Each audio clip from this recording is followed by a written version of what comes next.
In this video, I'm going to show you how to upload a carousel post on LinkedIn.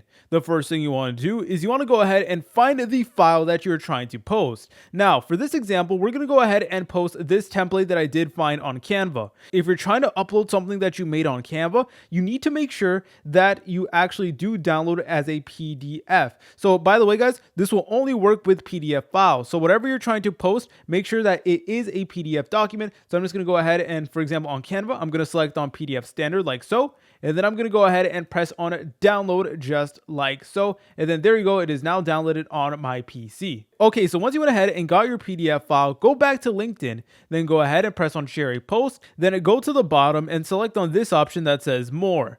Then go ahead and select on add a document. Then it will now ask you to choose a file. So go ahead and press on it like so. So let's go ahead and locate our carousel post. Yep. So it is right over here. So I'm just going to go ahead and select on it. Then I'm going to go ahead and press on open. And then you should get something that looks like this. So as you're able to tell, it is a carousel post. We could use these arrows to navigate through all the pages. So once you're satisfied with everything and you gave your post a name and a description, go ahead and press on done like so. And then go ahead and press on post. And there you go. You have now made a carousel post on LinkedIn. If you guys found this video helpful, make sure to leave a like and subscribe, and I'll see you in the next tutorial.